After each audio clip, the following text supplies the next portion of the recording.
Aisha.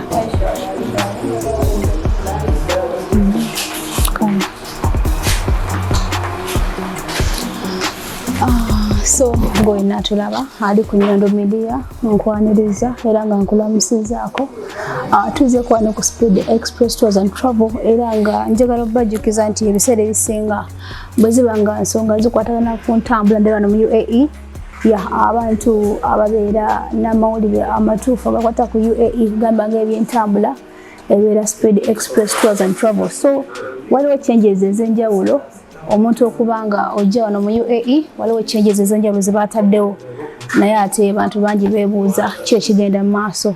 Before omuntu yafunanga visa n'afuna air ticket n'amala n'ajja nga talina kintu kyala kyonna kye yeetaaga okuleka what? Kazo omuntu ng'ali mu kujja a visiting letter, is it?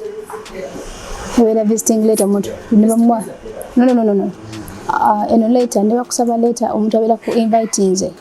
It is invitation letter. So nga bintu byetaaga byonga bisatu wamanga n'essaawa eno kigambibwa nti bintu bingi bikyuseemu ku olw'ensonga ezitali zimu. So tuze ku Speed Express Tours and Travel tubeere nga tumanya ekigenda maaso kituufu kyekiriwa era lwaki waliwo changes. So beera ku Nyondo Media subscribing natirabira kundakinga waka waffe ogende maaso n'okubanga ate osharingirako omuntu omulala kibeere nga ate kimuyambako okuba nti amanya ekigenda maaso. Yenze Nyondo Rozet era nga nsinzira ku muntu ogwa Nyondo Media. Of course ndine wiki tugenda kubanga ate tuyitaita mukono omukyala ayitibwa Aisha of course ngakola ddala wanene ku Speed Express Tours and Travel era onaba olina ekibuuzo kyonna kyagala okumanya ojagenda mu comment section ate obeere ng'oteekayo ekibuuzo ky'obulambalamba tujja kuba tukuddamu mubale kutwagala kutufollowinga. Wow. Okay, so tulini Aisha ate agenda okubanga atuyitiramu ko mu mbeera eno whereby nti buli muntu ayogera kike ono n'agamba nti ate visiting visa bazisazizaamu nti olina okubeera n'employment visa okubeera ddala ewaka. Abalala bagamba nti visa change bazisazizaamu ez'emyezi 3 omwezi ogumu whereby nti omuntu olina okuba nga ate okola visa ya myezi 6. Abalala bagamba bw'ate simala baba bamaze okukansolinga olina okulinda emyezi 6 n'olyoka ate oteekamu visa era nga ya myezi 6. Kugamba bingi biyitingana. So n'olw'ensonga eyo ekituufu naffe tetukimanyi. So ensonga lwaki nabitwesitudde ate netujjako Speed Express Tours and Travel okubanga byokka nsobola okutuulira ekituufu abantu ne bamanya amazima wabula nga ate tuli mu byambu ne baba nga ate batambulira ku nsonga entuufu. Aisha, assalamu alaikum wa rahmatullahi wa barakatuh. Wa alaikum salam wa rahmatullahi wa barakatuh. Ngonyiridde Aisha. Hawaii. Olwolumu onyumako. How are you? Tukwaniriza ku Speed Express Tours and Travel. As usual. Bitambula bitya? Mpola. Endambo biyitingana wano na wale. Mpola. Naye bikulumiza omutoto bitegeera. Yeah. So kati ensonga enkulu nga tulina kujja ate kubanga twogerako nammwe nga ekituufu kyekiriwa kuba kati abantu bangi bakola ensobi ya abaana abamu bali mu kugenda mu overseas ndala bakansolinga. Okay, before that so ko tuliye kusala mu hali ku Nyondo Media Kulaba. Assalamu alaikum wa rahmatullahi wa barakatuh. Ngenze Aisha okuva ku Speedy Express Tours and Travel. Speedy Express Tours and Travel esangibwa e Dubai ku kizimbe kye bayita Deira Tower. Tutunudde mu metro station eya Banias Exit 1. Botuka ku Banias Exit 1 oba olaba building gye bayita Deira Tower, yambuka munda ofune lift okuleta ku second floor, room number yaffe eri 202. Tusangibwa ne Abu Dhabi ku building eyitibwa Coupe Building. Ne ku Coupe Building tuli ku second floor, room number 204. Ku Coupe Building eriranye ADCB main offices. Nwamu ne Uganda. Uganda ogenda tusanga ku Uganda House. Ku Uganda House ogenda tusanga ku mwaliro gwe wansi oba ground floor ku room number 16. So awo kawosanga Speedy Express Tours and Travel. So chicho singa Rozet. Okay. Ulira. Tuyanza Aisha. Ebibuuzo bingi wammanga. Okutandikira ddala ndoza katutandike ne omuntu ave Uganda. Oyaba nti emabegako wali omuntu abadde ave Uganda nenga kimwetaagisa visa. Bwafuna visa n'afuna air ticket, then n'afuna ne invitation letter, then n'abiranga asobola okujja. Naye ate kati kigambibwa ssaawa eno nti ebyo tebikyamala. Oyaba nti omuntu olina okuba nga olina musimanya $3 ng'otuuse ku kisaawe wano Dubai. Olina okuba nga olina omuntu agenda okukunona okusinziira ku ddiini yo. Obeera mu Katoliki, omuntu yakuinvite nze alina okujja n'ebyogera na Emirates ID nga alaga mutuuze wano na Emirates ID. So ebintu ebyo mbadde nsaba oyisizeemu koyo ali ku Nyondo Media Kulaba abeere nga bitegeera bulungi. Ali ku Nyondo Media kyalina osooka okumanya nti Dubai ensi ya busuubuzi ate ensi ya bulambuzi.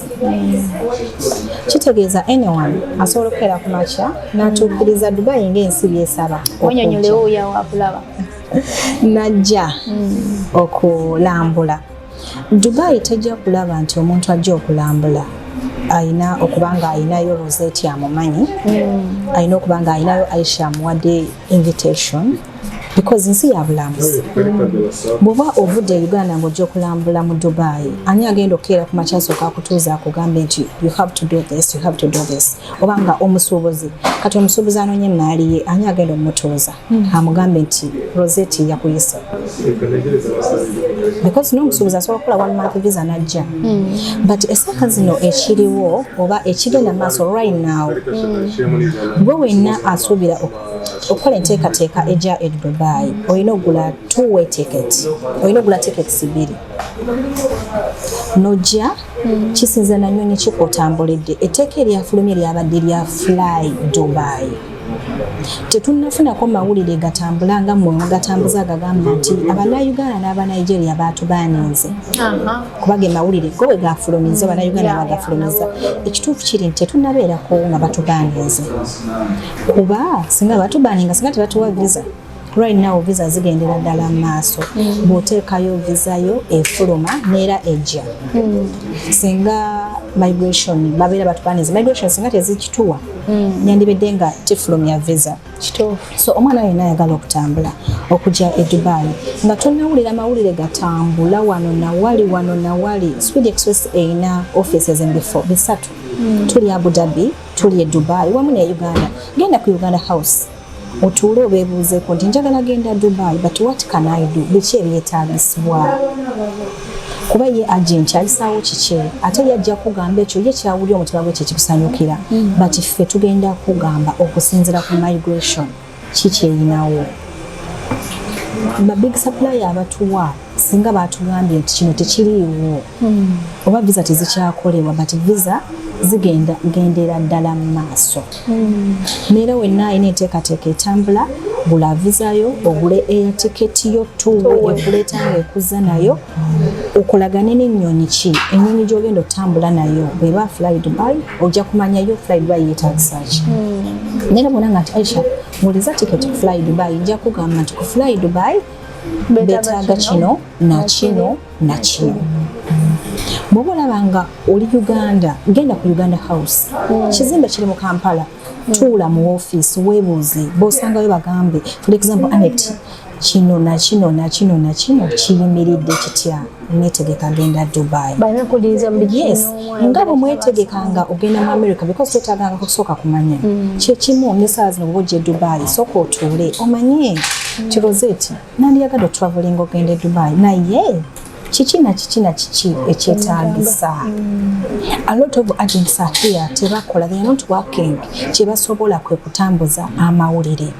Mwekyo mugenda kugiramu agent agenda okugamba nti nze mpeereza obukadde 10 oba obukadde 5 ku kiriyalinge ku airport.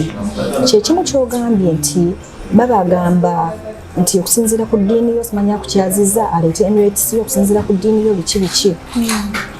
Ebbanga limaze ng'olinda abantu ku airport ye Dubai nsuubira aba-arrival we batuukira omanyiwo nera wootuula tosukkawo like tosalangako nsalo kugenda eri ku migration. Kati right now agent ajja kugamba nti mpeereza obukadde 10 oba obukadde 5 nze mbeere nabo bonaaba otuuse nja kugenda mbukulagira eyo. Kitegeeza kigenda yingiramu obubbi. Okukirwanyisa obutabaamu kubabba ngenda ku source. Jangu ku speed weefunira amawulire gwenga gwe. Tokkiriza kulimba kuba bonakola ensobi nebakulimba nera bagenda kubba. Ngude nafu nti abantu bano abajja abali e Uganda balina ba sisters baabo baba kazini baabo bamikwano gyabwe ekiwangalira Dubai. Lwaki ofuna amawulire mu bed space n'ogatwala ng'ensonga nga travel agency erina location. Tuli ku location esinga obwangu tuka ku Banias wansi. Tewali atamanyi Banias. Exit 1 of course abasinga we mutuula ogenda laba ekizimbe bakiyita Jaira Tower. Kuguno omukono wansi oguliko McDonald's. Kizimbe weekiri yingiramu funa lift yokulete ku second floor room number 202. Jangu ng'ekibuzo gwe kyolina kyatubuuza nzize beebuuzaako sister wange brother wange gundi ne gundi bali mu nteekateeka za kutambula what can I do.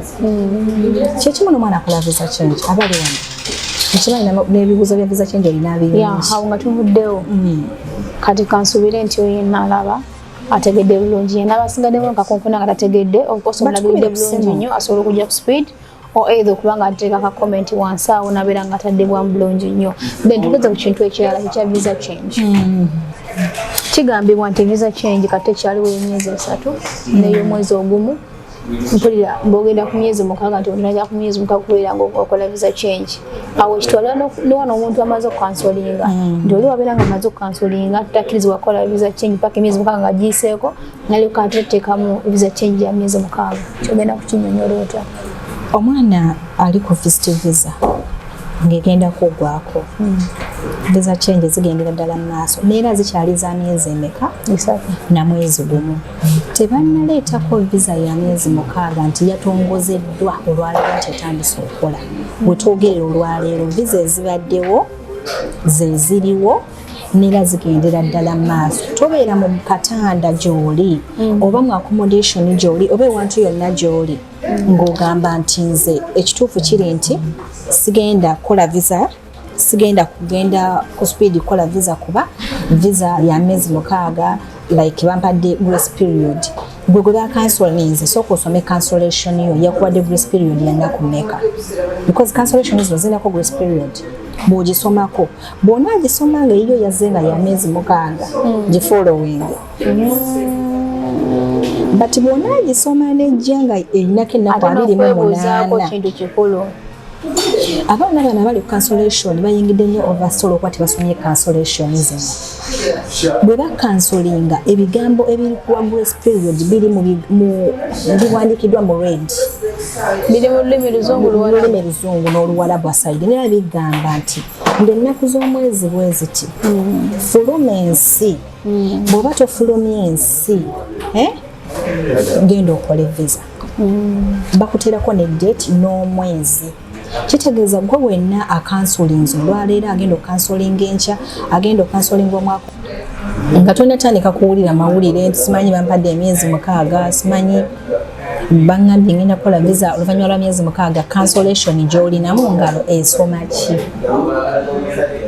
Tunuulira cancellation eyo bulungi nnyo ogisome ogitegeere ng'oyinza ogendera ku mawulire ge wawulira bati kampani gy'obadde okolera bwe kansolinze ekugambye eki some companies zibagamba nti okulonda passport omala kuleeta visa so are you going to wait oluvannyuma lw'emyezi mukaaga otwale gondi nga ne UAE visa tenagibagamba nti ebawadde visa ya myezi mukaaga naye gwogambe nti nze nina kansolinze because agent wange yaŋŋamba amawulire nagawulidde mu bed space nga tonagendera ku mawulire gowulidde mu bed space teri mwana awangalira Dubai atamanyi ku Banias ekyo kyonkisiba bw'otuuka ku Banias ekizimbe bakiyita Dairy Tower tunula ku mukono gwo guliko McDonald's wali Speed Express ne bw'obuuzabuuza basecurity abali awo nti Speed Express ero wajja gamba yabuka ku second floor room number 202 jangu obuuze ate gwe omwana ali ku visit visa nga visa ye eggwako leero eggwako nkya eweddeko nga nawe tonakeera ku makya gamba nti sigenda kukola visa change bw'osoma visa yo ekugamba eggwako ddi ekirala mu kya visa change right now mulekera okeera ku makya ogambe nti nze visa yange ngenda gitwala lweggwako kabo wa cancellation nti cancellation yange ngenda gitwala lweggwako like eggwako ennaku z'omwezi lumu ogw'okumi ogenda gireeta nga lumu ogw'okumi right now waliwo message tulofuna nga twapulayinze visa ne bagamba nti baagala goduko like balina engeri bo gye bakinyonnyolamu one of your friend naye bakimusabye nga kyebategeeza baagala certificate eva ku police okakasa nti obadde muntu mulungi so once I send you a message nenkugamba nti mukwano baagala certificate of good contact bwe bagiyita tokeera ku makyalo ogamba nti certificate of good contact kyeki oba ndi mubbi oba nnakoze eki nedda mukwano ekintu ekyo tebakitusaba mu bubi abaana bangi abamu be bajjonjo Aisha ng'omu bamutikka nga ye Jjonjo Aisha nga bw'otunula date of birth eziri ku ye ze zange nga n'amannya ge gamu okitegeera kati okakasa nti si oli gwe baatikka ngenda ku police of ne certificate ngenda police wonna agenda kyena kyegenda kusaba tegenda kukaluubiriza egenda gikolera egikuwe ogikomyewo wano twagyatakinge kwongezayo naye once you receive that message nti twagala certificate of good contact totandika kaaba nze munaye nabika ne mubbi nze nabika omwaka gamba asalira ku bitaala ekitegeera because ffe mu bed space gyetusula tupangirawo ekiboozi nekitambula naye essaawa zino kisabibwa nnyo omwana abadde ku cancellation lwaki kampani gy'ovuddemu bulungi some of you tuva mu kampani nga tulwanye nga olinayo rekodi yakulwanya some of you tuva mu kampani nga tukoze bingi byetukolerayo kati bwe bali bagikusabye nawe mwenyini kituufu weezuule bw'oba tolwanangako tolina gwe wali okubye genda ku poliisi ogikola ki nze I have one guy yali akola just normal visa change bagimusaba neera mukama wange kasala ngamba nti beetaaga certificate wet yagenda n'agireeta neera visa ye nefuna approve ne tugimusharingira so bino byonna weebiri UAE nga yensi erina kye yeetaaga ng'omunnayuganda atambuza olugambo naawe olina kye weetaaga but ekituufu kyekiruwa genda ku Speed Express Tours and Travel otubuuze tugenda kunnyonnyola ekyo kye wandiyagadde okumanya. Olinayo question nkulu nnyo nga tuvudde awo cost no kyogeddeko ekyokuba nti nno Abannayuganda n'Abanigeria tebakyaweebwa visa kuba ekyo nayo kibadde kiri mu kusakulating kibadde kiri mu kutambula kibadde kinyonyo ekintu ky'Abannayuganda n'Abanigeria nze kama my brother yasoso kinshayaringera kisakulating nangamba baba baninze ne mugamba nedda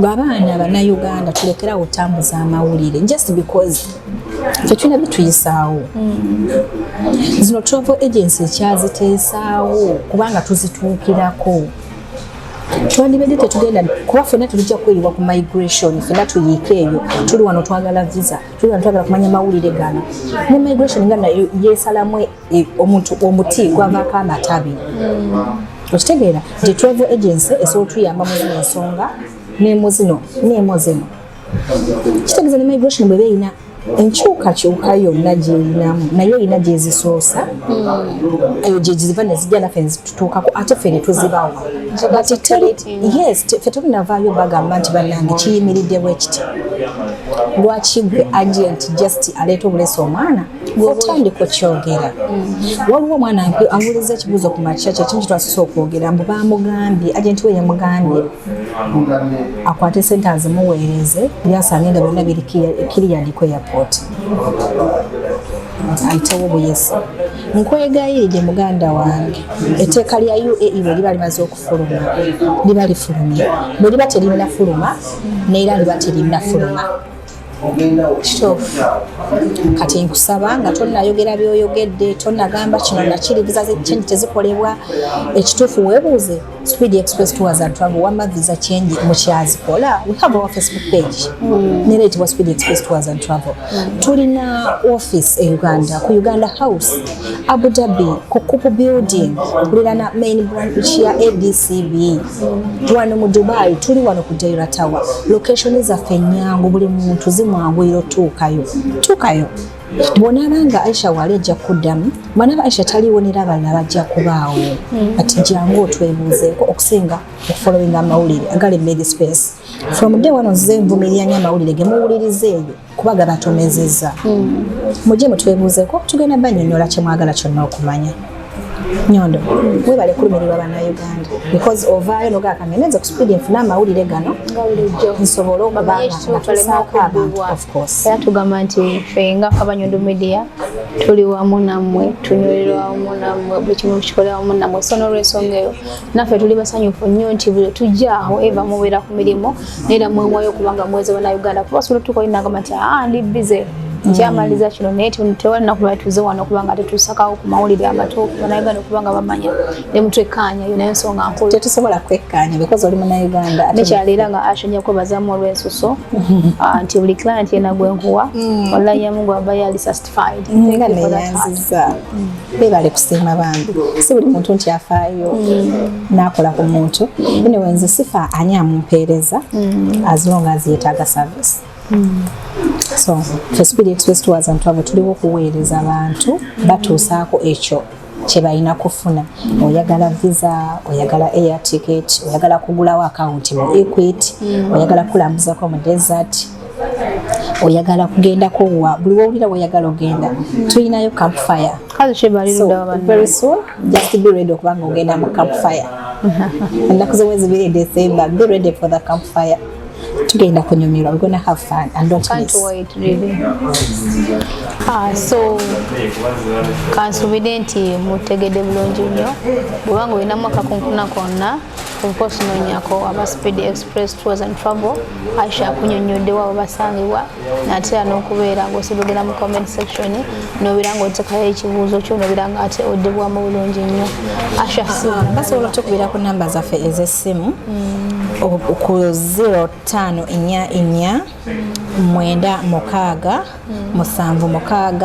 6 7 oba giteekeko message ku WhatsApp tugenda kuba tukuddamu kyonna kyoyagala okumanya bw'olaba nga otukubira essimu oba otuweereza message kiyinza okukaluubiriza jangu tukyalire tuli ku Jaira Tower opposite Bania Square exit 1 ku second floor room number 202 oba tuka wansi ku Banias otugambe sindikira ka message Aisha ndi wansi ku Banias nja kujja nkonone mu Abu Dhabi tuli ku Kupu Building eriranye main branch ya ADCB nera yingira mu Kupu onyige elevator kutwale ku second floor room number 204 wamu ne Uganda ku Uganda House ku ground floor ntegeeza omwaliro ogusooka wansi wennyini nnyini ku room number 16 ojjekiraba wa Speed Express Tours and Travel we tuli obaweereza okay tweyanziza nnyo tweyanzeege genda maaso bere nga ate osubscribinga natera tekayo ekibuuzo ky'ongoyita mu comments natera likinga